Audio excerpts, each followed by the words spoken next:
And so today, Invest Alberta Corporation, for those of you who may or may not know of them, Lynette, correct me if I'm wrong, it's probably a couple years old now, Year and a half. and a year and a half, there you go. And it's created by the government of Alberta. And it really was to foster investment, to help promote investment into our province. And so there's been a number of changes over the last little bit. And I know Lynette wanted to share those changes to update everyone on where things are at. So I'm just going to turn it over to you, Lynette, and you can tell us about the corporation and where things are going. Great. Thanks, Leanne. And thanks for the opportunity. It's really nice to be able to, I mean, I know we're all sick of Zoom and webinars to some extent, but this is a great opportunity to get everybody together and be able to share some things. And I hope to, I will say right off the bat, I hope to be able to get out to each of the communities starting in the spring to see the whites of your eyes and bring some of our investment team with me so that we can really get to know each of your value propositions and how we can best market that to global investors. But for the time being, this will have to do. So I'm going to share my presentation and we'll get started. So I'm going to keep my presentation focused on what we are doing right now, as opposed to a little bit of history and a little bit of future. So it's going to be a little bit more present focused. But having said that, I am happy to really answer any questions about anything that you didn't hear that you're curious about, or what we are hearing from investors that you may want to know, policy or market challenges or opportunities. I really could talk about this stuff all day, to be honest. Even if you want to know what I'm binge watching on Netflix. I'm keeping in mind that this is being recorded. Leanne gave me the heads up, so I'll try to keep my blooper and censorship moments to a minimum. And I am going to try to keep this brief because I do want to leave a lot of time for questions and discussion. But if you've ever met me even once, you know I'm a talker, so I really can't keep that promise. So it's really just I will try. So to get into, see if I can get my presentation to move here. There we go. So for those who aren't familiar with us, as Leanne said, we were created a year and a half ago. We are a crown corporation. We often get asked that, which means that we are intended to be arm's length from government and act as arm's length so that we can operate at the speed of business and speak their language, but be close enough to government so that we can help investors get the answers and connections that they need, and also break down any barriers. And so they have basically envisioned us to be nimble, agile, and aggressive. Sometimes more aggressive than they maybe thought we should be. But our goal is to be advocates for the investment and basically do whatever it takes to get them to a yes in Alberta. Our mandate is officially to attract high impact, high value investment to the province. That's what's listed in the Investment Attraction Act that created us. And so we do this through our team of investment advisors, both here in Alberta. We have sector-based investment team here in Alberta. And then we also have investment advisors across the world that are stationed in offices in various countries that are advocating for Alberta. And what those investment advisors do is they try to fill our sales funnel with as many opportunities as possible. And then they also manage those client relationships. And then my team in investor services, which I realized as Leanne was saying it, investor services with Invest Alberta is a bit of a tongue twister. But we wanted to call it investor services because we wanted to make it clear that we are focused on the investor and that we are here to serve them. So what we do is we provide whatever support they need to get to their positive final investment decision for Alberta. And that includes things like marketing and communications, policy and regulatory support, stakeholder and government relations, hosting investors for site selection visits. And we've also thrown, you may have caught it, human resources into my portfolio for some unknown reason, possibly because the CEO was mad at me that day, but I do have HR. So we are on a hiring spree. If you know anybody who's really interested in working many long hours with international offices and having a lot of fun, please do send them to the careers section of our website. So we actually conducted some research to determine what services we should be offering to investors. We looked at first of all, what our investors are asking us for. We're learning from that as we go. But we also looked at successful investment promotion agencies across the world. And we did a bit of a global environmental scan and looked at what services are they offering, what targets are they looking at, and really examined what those that are out there are doing well that we could maybe learn from. And we also threw some new things in there because that's what it's really all about, is being a leader, not a follower. So we want to try new things, fail fast, and figure out what works. And so if you're trying to determine what the difference is between an investment team and investor services team, I don't know why, but people tend to use a lot of fishing analogies in economic development. I don't know if you noticed that. So the way I kind of describe it is the investment team hooks them, and then my team guts them and mounts them on the wall. That's not our official sales pitch, but it does help to determine the difference between the two groups. So I mentioned those folks, fishermen and women, who are out there in the international offices. And this is a little bit of a snapshot of where we're at. The yellow dots are our current locations, and the red dots are the ones we are in the process of opening. So you'll notice that our current locations are mostly clustered in Asia, primarily in actually Greater China. And the red dots, we're really looking to expand into the US, which is obviously a really key market for us, continental Europe, the United Arab Emirates, and Singapore. We did have an office in Singapore. We're really just some folks left, and we were looking to replace them. So it's kind of an existing office. We believe and are very adamant that you have to be where the action is. This is a relationship-based business, as all of you know. I don't have to tell you that, where deals take years to come to fruition. So we need well-connected people on the ground in the most active markets and interacting with the companies that are most likely to be interested in investing in Alberta. But one of the keys is those people on the ground in those markets, they're most effective if they have networks in those markets and they're from those markets, which means they may not know Alberta that well. So our goal is to basically help them understand all of the wonderful things about Alberta that they can be selling. So I do encourage you to reach out to our international offices and talk to them about your community, talk to them directly about what kinds of investment you're trying to attract, what your unique selling features are, and really have those conversations with them. And so certainly you don't have to go through me, contact all of our team directly, but you can, if you'd like to, coordinate with my team to do more of a presentation to several offices. And one thing I will just warn you, if you're contacting our offices and you're doing a Zoom call, it's probably going to be early in the morning or late at night. But their contact information is listed on our website on the global offices page. So earlier I mentioned our mandate is to attract high impact, high value investment. And you may have been asking yourself, what does that mean? You're not alone. A lot of people ask that question. And unfortunately, I'm not going to be able to give you a threshold or a baseline for what high impact, high value investment is, because it's not necessarily based on a specific number of jobs or capital. That's not really how we look at it. Although we do set targets, and that's important, and we track our numbers. So as you can see here, this is where we are to date. But what it really means is it's a bit of a North Star that we use for what we should be targeting. And that is basically investment that will have the greatest impact and value to Alberta's economy now and in the future. So that the reason we're not setting these hard baselines is because that means different things to different communities. A $20 million investment might not be high impact, high value to one community, but it might be incredibly impactful to another. And so it really comes down to analyzing each investment and whether or not there's value in Invest Alberta being involved in that, and whether there's something we can do to help.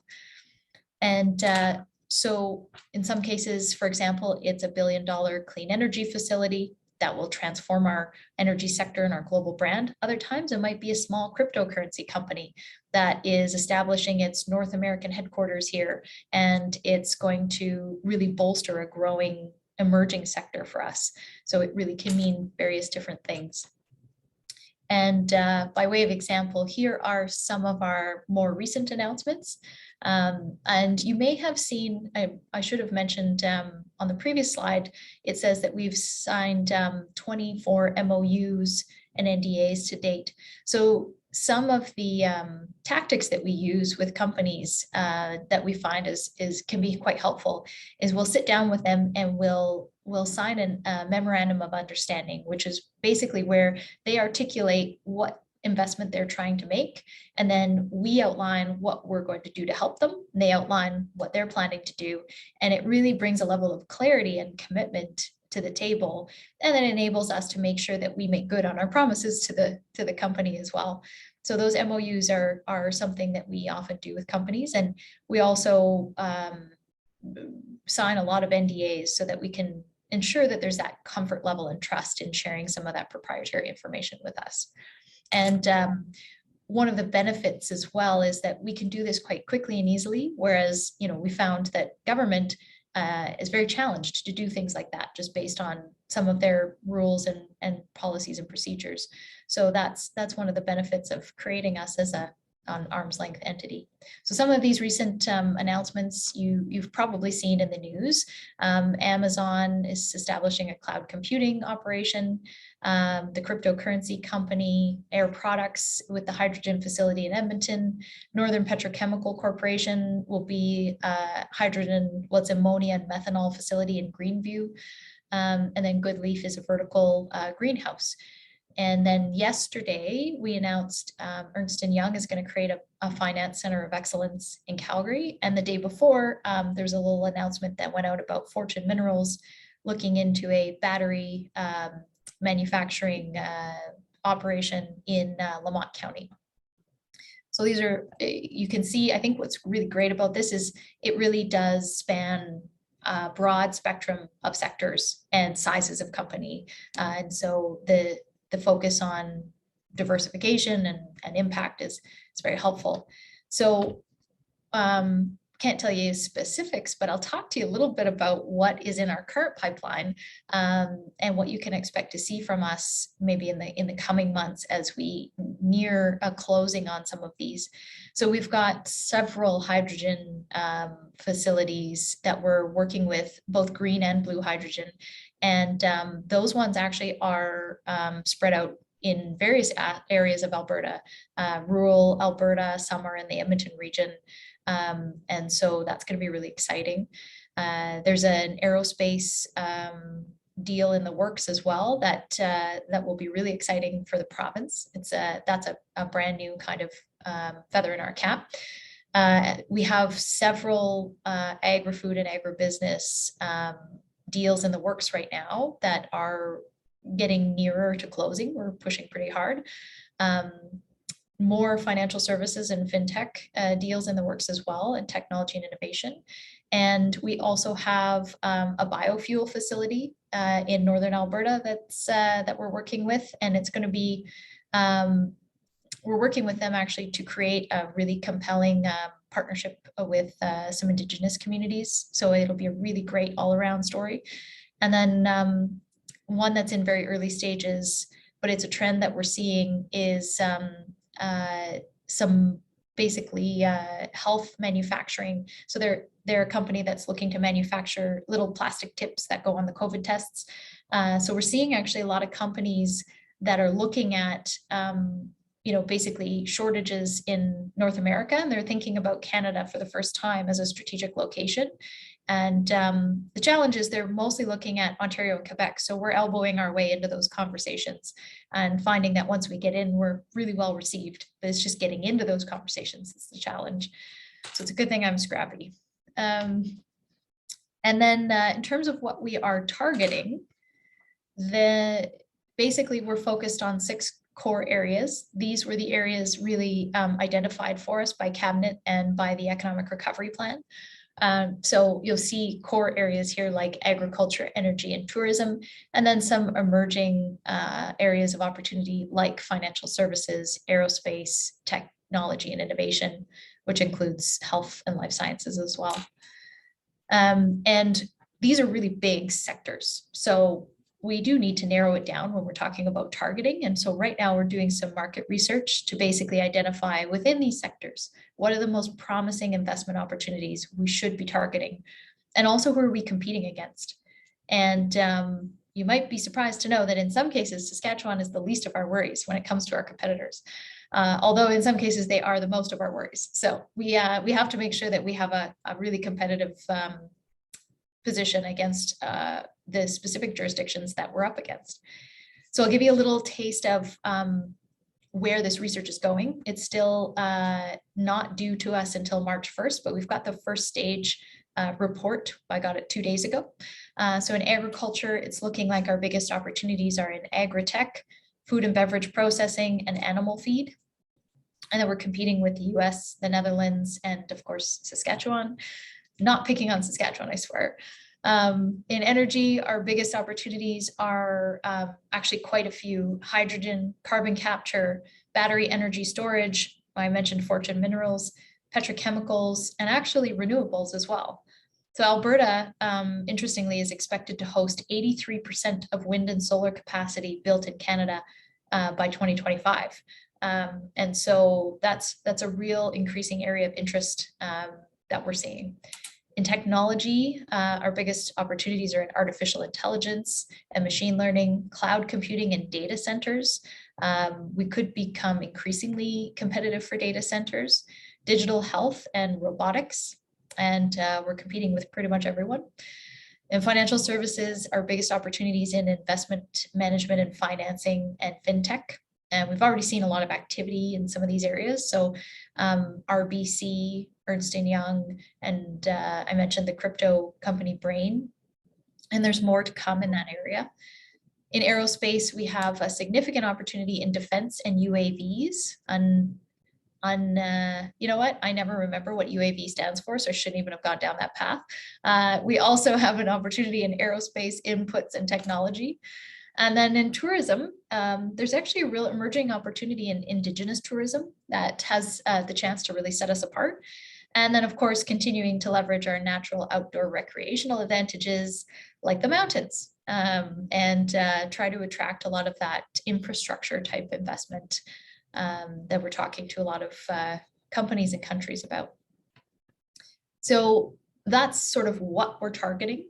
I'll talk to you a little bit next about how we're targeting them. And basically, we launched a brand awareness campaign a few weeks ago, 2 weeks ago, to raise awareness of Alberta's brand in some key markets, because I mentioned that whole issue of really trying to get into those conversations, which has been a challenge. And so part of what we need to do is raise the awareness that Alberta should be on their radar. So to date, the campaign has garnered 11.5 million impressions after being, I think, only 7 days in running, and it's driven 7,422 visits to our new website, which we launched just over Christmas. I encourage you to check it out.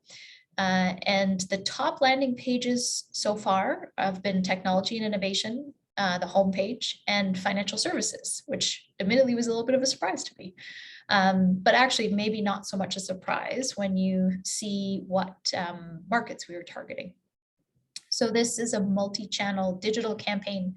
It runs from January 13 to March 31st, and it targets capital investors, corporate executives, and entrepreneurs across 3 channels: LinkedIn, programmatic, and Google search.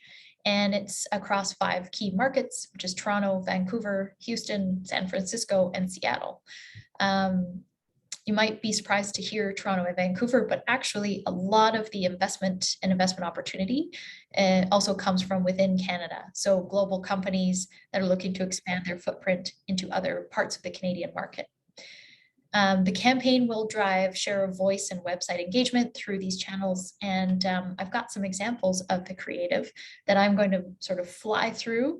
As Leanne said, you'll get a copy of the presentation so you can take a little bit longer of a look. But so we're leveraging our Alberta Can slogan. And basically the overall goal of it is to to basically tell people that whatever you want to do, you can do it in Alberta. So this is a bit of the programmatic. We've got some energy focused, hydrogen, solar, wind. I mentioned some of those big opportunity areas. We are promoting our low cost environment and that we have global connectivity and innovation. And then this is, we've got a little Forbes partnership so that those who are landing on the Forbes page will see it. And of course, your search engine optimization from Google. So we're spamming people with some ads when they go and search Google. And then LinkedIn, some promoted posts of our beautiful scenery. So that's the awareness campaign that's in market right now. And in February, March, we're actually going to shift to a new tactic called account-based marketing. So account-based marketing, for those who aren't familiar with it, and I was not necessarily at first, so it's basically targeting right down to the company level and then driving a content engagement strategy that's aimed at picking up intent indicators. Basically, it means we creep people on the internet and pick up on their interest in Alberta. Just like those new shoes you were window shopping online that won't stop cyber stalking you, that's now us. So benefits of this approach are, but I think we're going to be a little stealthier than some of those shopping websites. The benefits of this approach are that you align business development and marketing around the same goal, which is lead generation. Your ad buys are targeted, and so you get best bang for buck. And when we're talking about Albertans bucks, it's important that we get the best bang for buck. And also your analytics become very valuable because they are at the company level and can be linked up with your CRM to drive future engagement. So we just launched our CRM a few weeks ago. We're using Salesforce, and we can really get this important data and leverage it to basically turn these potential leads into actual opportunities. So this first campaign is going to be a pilot campaign, and we've asked our sector leads in energy, agriculture, and technology to identify their top prospects. And we're going to go out with 250 prospects across those three sectors. And they're going to be across multiple markets. So US, Ireland, UK, basically a number of different markets. And we're targeting right down to the company and the title and the geographic location. Creepy, right? But it's legal, I swear. And how we are going to be doing this is basically we're going to pick up on those intent indicators and then follow them along their investor journey, as well as try to lead them along a little bit to the point where they become a qualified lead in our pipeline. So we're very focused on what are all the steps in the investor journey and how do we make sure that we're making the most out of those steps and we're giving them the information and the services that they need. We're going to try a bunch of things. We're going to try new tactics, and we're going to fail fast, and then we're going to take the learnings and we're going to scale them for bigger, better campaigns down the road.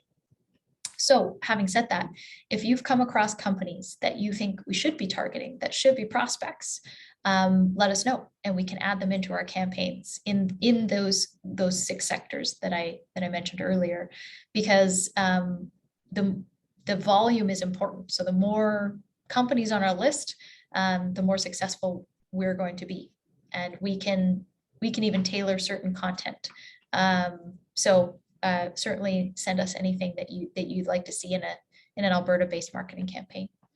And so I guess just to finish off, I'd say outside of our marketing and research initiatives that I sort of highlighted, we're planning some partnerships in other countries and investment missions with those partners in our target markets.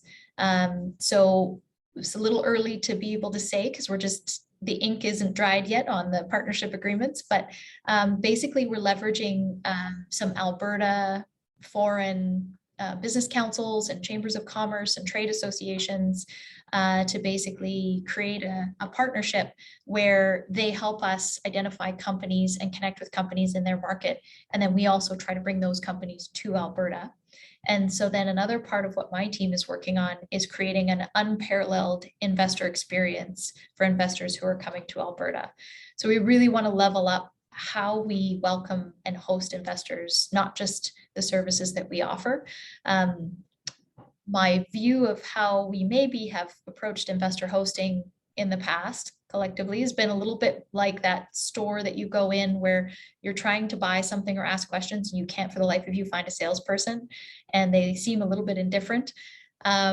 We want to go in a different direction and make sure that the person feels really welcome, is excited to be there, leaves in Alberta thinking, I want to come back.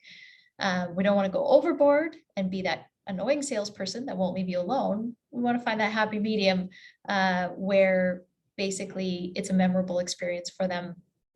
And so we're working on those pieces. We'll be reaching out to you for some support on that as well.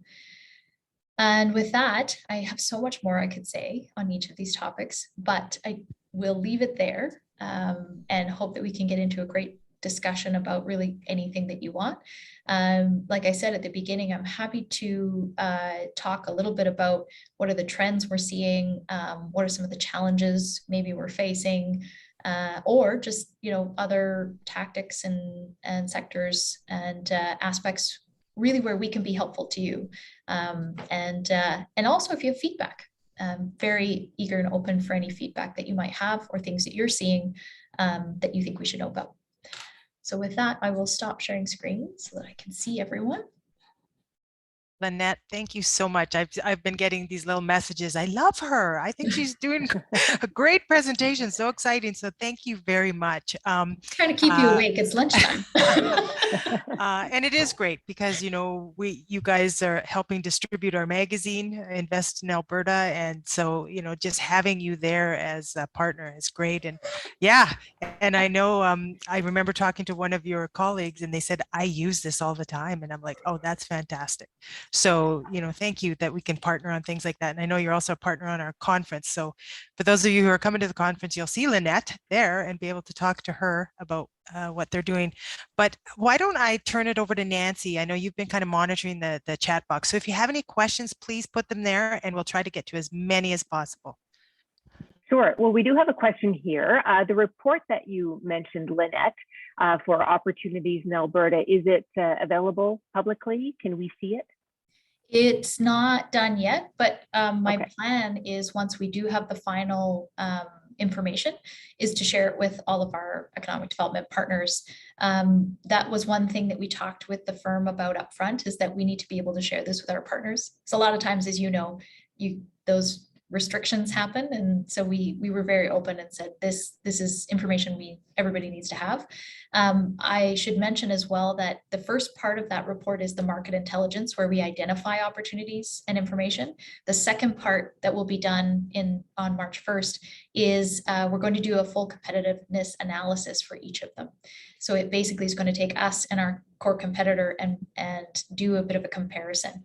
Then we're going to take the good parts of that. That's going to become part of our marketing. And then the bad parts, we're going to talk to government and see what we can do about those. So yes, I will be able to share that and in some form or another with everybody. Okay, that's great. So is it safe to assume it'll be on your website at some point and people can just refer back there, or no? I'll probably send it directly. Yeah. We don't want the negative parts to be public. Right. The full competitiveness analysis. Sounds good. All right. Ben Young, who is a board director for EDA, has a question. You have your hand raised, Ben. Thanks. Yep. And thank you, Lynette, for the presentation. It was great. Always great to see what Invest Alberta is doing. My question is kind of just a bit of a general, maybe a bit of advice type of question, is how do, you know, I represent the MD of Tabor, smaller municipalities. How do smaller municipalities ensure they stay engaged with Invest Alberta? You know, it kind of boils down to, you know, ultimately, is there any way for us to be involved in when you're, you know, looking at sites? I know you're talking about agriculture as one of your big target markets. Well, there's certainly tons of rural and small municipalities that agriculture is probably their primary focus and they're probably target industry. Is there, would you send out requests for information when you're looking for sites, or you're probably always in contact with people like Calgary Economic Development with Edmonton Global, but how do the smaller municipalities stay engaged with Invest Alberta? That's a great question. So I think what helps that along is if you happen to know what you're targeting, what your value proposition is, it makes it a lot easier for us. Because I mean, we're selling all of Alberta, so it's hard for us to get to know every community. So if you can really pinpoint it and help us out. So some communities have sent us their marketing materials. That's helpful. And what we've done is we've created a little marketing library for our investment team and for our marketing team. So we'll just keep adding all of our partner marketing materials in there. Another aspect would be, again, if you know what sector you're interested in, we can connect you directly into that sector lead. And that way, when they're dealing with companies, they've got you on their radar. And then if you know, again, exact aspects. So for example, I'm going to call out Bob Bespalco in the Vegreville area. So he's sent us some of his stuff, and we know basically the elevator pitch for their industrial area, right? Same thing with Greenview. They sent us a deck, and I facilitated them making a presentation to some of our folks. So it's really just about helping us get better versed in your community so that we know who to put on the radar. Because one of the challenges is when investors come to us, they tend to already have a community in mind. And then it's hard for us to, and it's a little bit unethical for us to be like, well, no, look at this one instead. So we do say, are you open to others? And we'll look at them. When we go out and target someone, though, it's a little bit different, right? So if we go to them, we can put everything on their radar. So the more you can do to help us tailor our pitch and craft our pitches, the easier it's going to be able to direct investment to your community. And we'll give you feedback too on how that's resonating or not, and what it might be missing.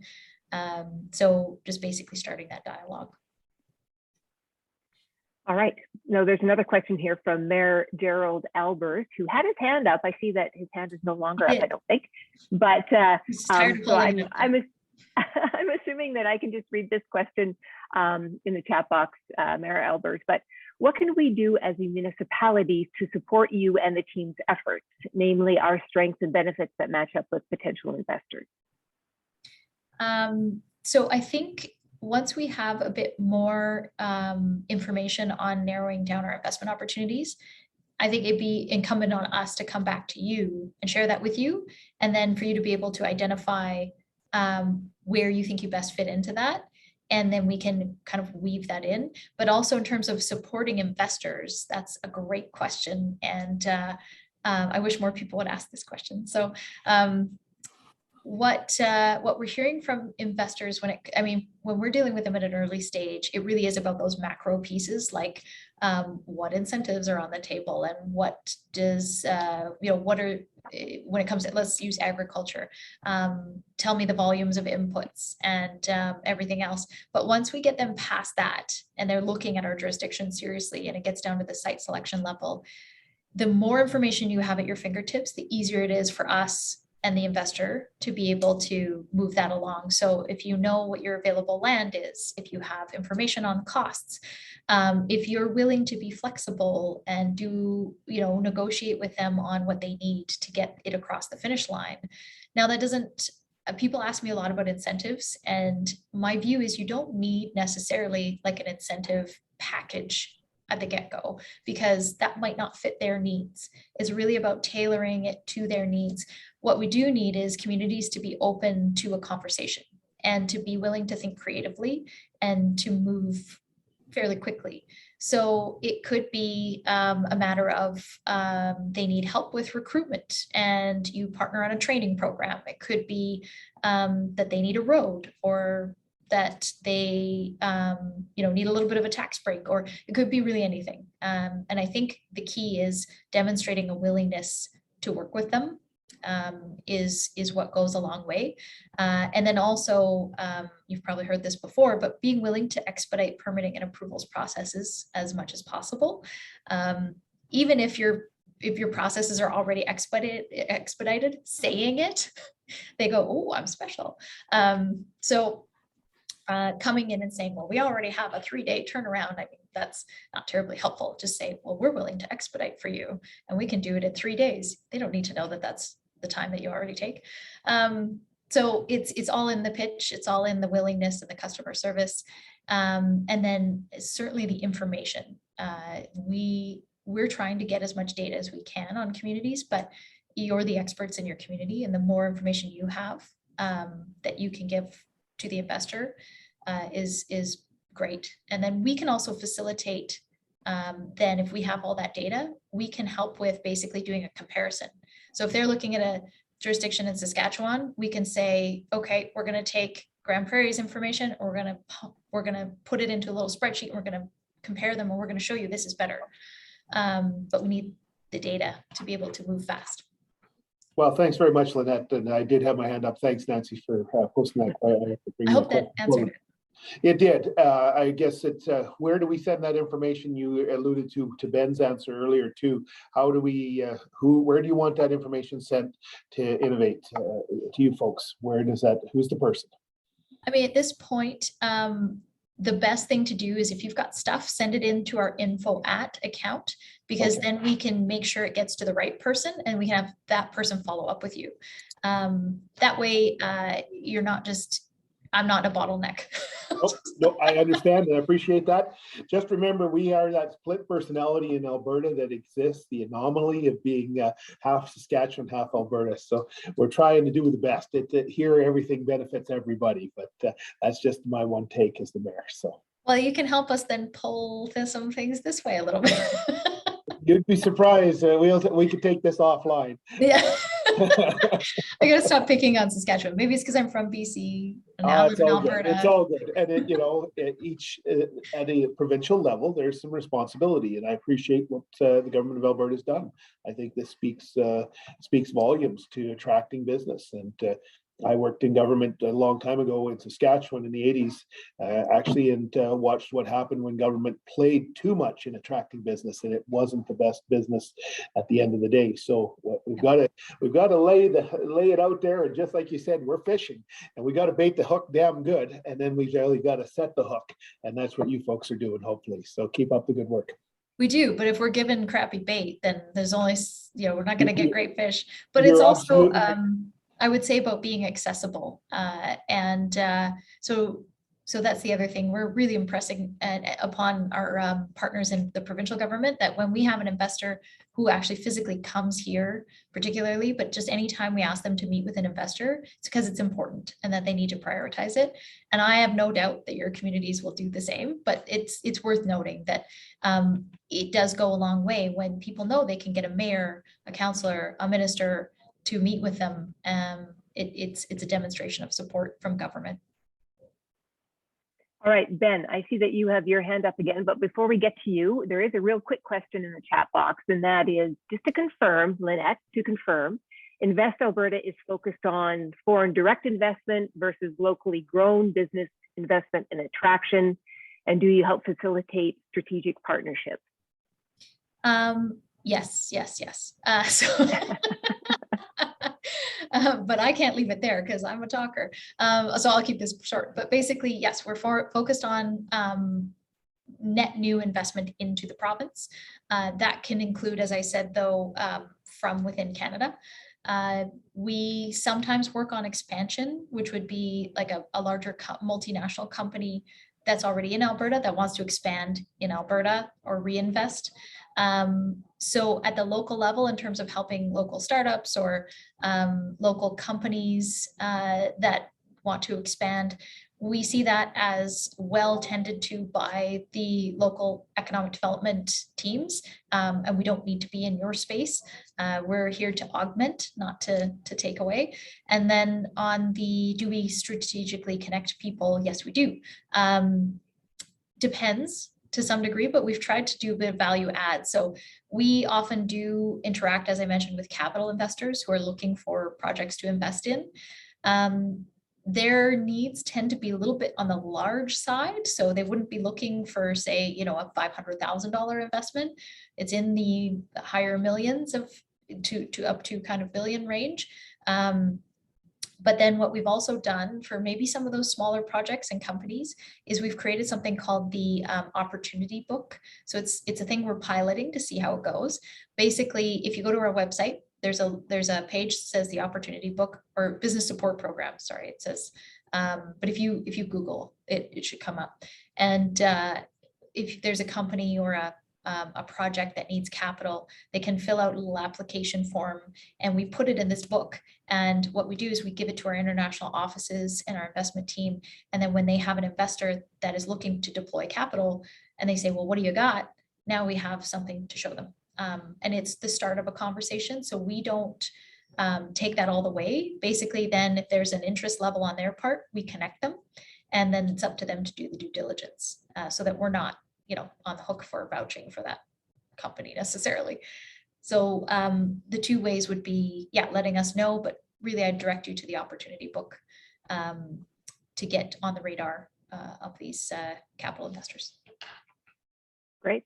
All right, Ben, you had a question? Oh, I've always got questions.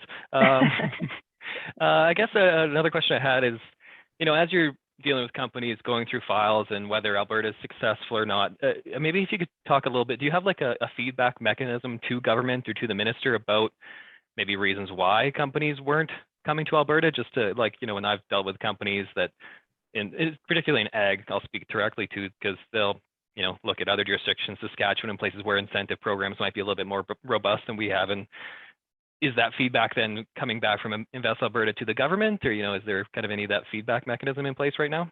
For sure. And actually, if you have, you know, companies that didn't choose Alberta, well, I hope you would engage us before they didn't, but if we lost out on them and you have feedback, you can also send that in to us, because we do use that. And the more, right now our sample size is kind of small because we're only a year and a half old. So the more information we have, the richer it is. And then the more we can kind of talk with government about what we see is needed. And so, but yes, to answer your question, Ben, we do feed that information into government in terms of why something was lost, why we didn't get on the radar. And it's all over the map a little bit. Like there was one company that we knew it was a bit of a long shot, but we wanted to get on the radar for future. And they didn't come because we just didn't have the critical mass in that sector yet. We're too emerging of a market. So there's not much government can do on that front. It still helps to know. And then, you know, I really hope that there aren't any situations where we lose out because somebody put a better offer on the table, because to me that could have been avoidable. And you know, we want to leave everything out on the field. If they don't choose us because we just weren't the right jurisdiction for their investment, there's nothing we can do about that. But if it's because we couldn't put a competitive enough value proposition on the table, or because we weren't responsive enough, now that's on us. So we do feed that information back in and make recommendations. Now, whether or not they listen to us is another story. All right. Deborah Reed, you have your hand up. Hi, good afternoon. Yeah, good afternoon there, Lynette. I just wanted to clarify something on this opportunity book. You said that you need people to just upload information via the website, and how quickly do you then turn around and add it to the book? Because we had something in last year from our region and we couldn't get response from anyone. We couldn't get information. We couldn't find out what was going on. And I have to admit, it was a kind of frustrating process. Okay. We have been trying to kind of revamp it. So right now we update it quarterly because any more frequently than that, we just can't handle the volume. And possibly it could have just been from us being a little understaffed. So we had one person doing too many things, but we do try to be a lot more responsive than that. I would also say to anybody who hasn't, who has had issues with responsiveness, we had quite a bit of turnover in the last year or so. And I think that's fairly normal for a startup, right? You you bring in a bunch of people, and Heather would know better than I with what she's doing right now. You bring in a bunch of people because you just got to get going, and then you kind of start to adjust, and then you almost have an entirely new team when you get to the scale up stage. So there's like a life cycle of a business when they're starting up. Now, it's not an excuse at all. We do need to be diligent and responsive. So we do appreciate the feedback. So what I would say is, if you don't get a response, you can reach out to me and I will make sure you get one. And but ultimately now we have it up on the website where it wasn't before. We have a bit of a system, and then we have a dedicated person who is focused on that and a couple of other program-based things that will be more focused on those areas as opposed to spread a little too thin. But yeah, if you are struggling with getting to the right person or getting a response, you can certainly always reach out to me, and you can find me on LinkedIn, my email, you can get to it through the website. You can stalk me on Twitter. You can find me somewhere. Well, Lynette, can we include your email in the note that will go out after today's webinar? Yeah. Okay, we'll go ahead and do that. All right. Now, I know that we have another hand up, but before that, I'll get to this question in the chat box, and it's about ag-related investment. How does your organization, Lynette, connect with and coordinate with the export and investment branch of agriculture and forestry? We actually work with really the whole Ministry of Agriculture and Forestry quite closely. Actually, some of our international office staff are we share them with Ag and Forestry. So they're a little bit cost shared but we both benefit from them from the agriculture perspective. So in terms of exporting, there's some of our in-market staff that are focused on export. And then we also deal quite regularly with that branch of Ag and Forestry.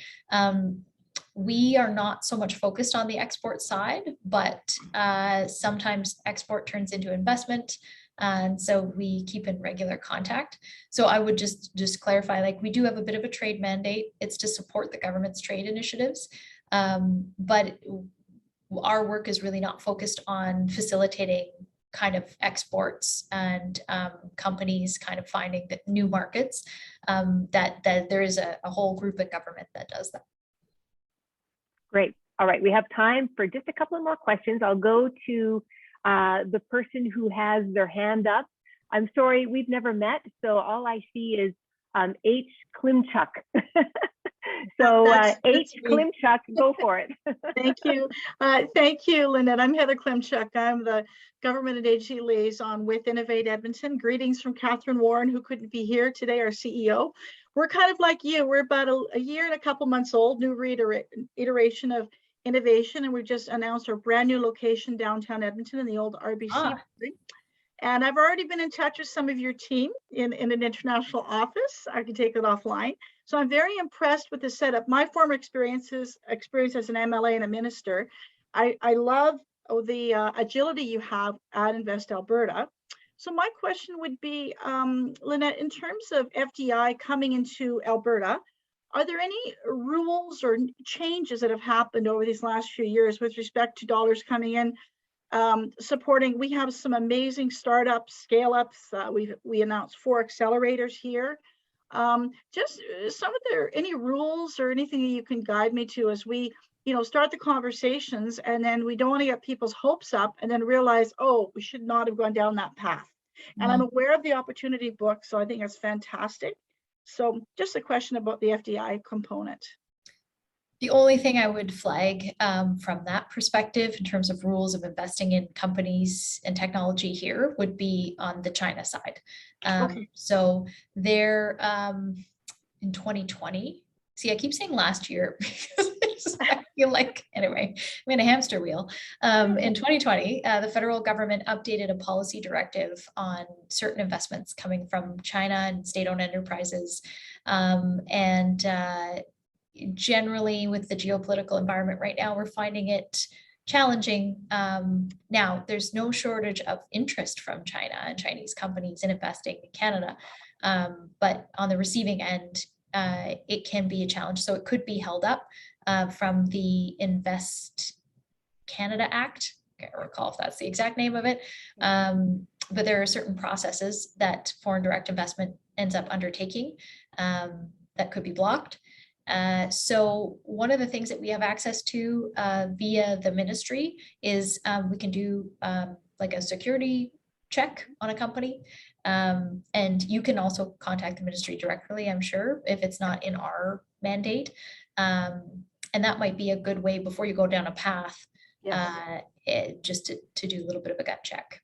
Okay. Well, thank you. Wonderful session. Wonderful to hear, to listen. Thanks for your time today. No problem. And actually, I was talking to Deloitte this morning. I want to flag for you, Heather and others, that Deloitte just announced yesterday, I think a $250 million venture capital fund that they have, that they're interested in investing. And they said to me today, tell us of any AI companies particularly, or other tech companies in Alberta that might be potential recipients of the fund. So that could be us. Thank you so much. I'll follow up on that. Thank you.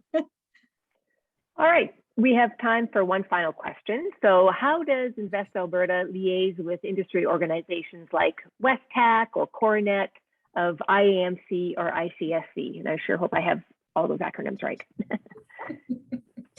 I feel like there should be like a little competition of which industry has the most acronyms: economic development, government. I don't know whether you have to say each letter or you try and make a word of it. I never know what to do with those. Yeah, anytime we have a new staff member starting who isn't from economic development, I have to like force myself to say every word and not talk. And sometimes you catch yourself, you've used an entire sentence of acronyms and ands and thus. So in any case, answering the question, we want to engage even more with industry associations because essentially the core purpose, I think, right now is for the businesses coming in that we're working with to connect them into those industry associations, because that to me is the fastest way of getting them connected into existing industry. A lot of the investors that come in really want us to connect them into local businesses, either similar businesses, potential customers, potential suppliers. And we do that to an extent. That's a really labor-intensive type of thing to do. One thing we don't do that we're pretty open about is we don't do business development for the company. That's their job.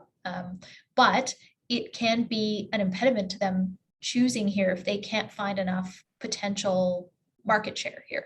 So right now I'm looking and exploring partnerships with other firms, industry associations, where maybe they can help do that for the investor. And so the services that we can't provide, or that we don't have the capacity to provide, I'm trying to find organizations that will do that we can partner with. So we are connected into some industry associations. I would like us to kind of cover the whole gambit of our sectors. Right now, I'm hiring for a manager of stakeholder engagement and a director of external relations. Those two are going to be in that stakeholder engagement portfolio. And their whole goal is going to be connecting in with government, industry, and those partnerships pieces. So as soon as I can get somebody to start, I'm going to send them out. So please send in if you know of industry associations we should be connected into. Certainly send them in, and I'll put them on the list for this new person. Right now, I'm doing all of the stakeholder engagement roles, so I have a limited capacity. Great. Well, I think that's it, Leanne. I think this is all the time we have for questions and so on. I don't see any others in the chat box. The last thing I'd say, Leanne, just if I could, is for our marketing collateral and our pitch decks, if you're interested in getting a hold of some of that to be able to use for your own purposes, that's something we're working on as well, to be able to share out there, knowing that everybody has different varying marketing budgets. And if we've got all the data, we may as well share it. So certainly feel free to send us a note if there's anything we can give you materials wise that might help you in your investor conversations. That's great. Well, and I just want to say before we wrap up, Leanne, to Lynette, thank you for your support. And this is a shameless plug for our Invest in Alberta, Experience Alberta magazine. There you've got one there. That's great. I know that your office is sending them out to your international offices. So we really appreciate your support with that. Just another tool in the toolbox, right? Yeah. And when I saw a couple of looking forward to welcoming us. So when I do have these stakeholder engagement people, they will be reaching out to each of you, trying to set up a time for us to come out and see you. So look forward to that. That's great. Well, thank you so much again, Lynette, for joining us today, for your support, and we look forward to working with you more. For those of you who come on to our Wednesday webinar calls next week, we actually have Richard Gottfried, an MLA. He's going to be on. He is chairing PNWR, so the Pacific Northwest Economic Region. They're going to be hosting their annual summit in Calgary this July. And Richard is chairing it. And they're looking for speakers, they're looking for sponsors, they're looking for tours, some connections. They're looking, so he's going to be just talking about what the initiative is, how you can get involved, how your region can get involved. And so that's available now if you want to register for that. But once again, Lynette, thanks so much. I think everybody really appreciated your candidness, and you don't talk a lot. I mean, it was all very relevant, and thank you very much. And it's great to know you guys, what you're doing and how our communities can take advantage of that. So thanks again. And everyone have a great week, and hope to see you again next week, same time. Thanks, Okay. Leanne. Thanks, everyone. Bye-bye. Bye-bye. Thank you.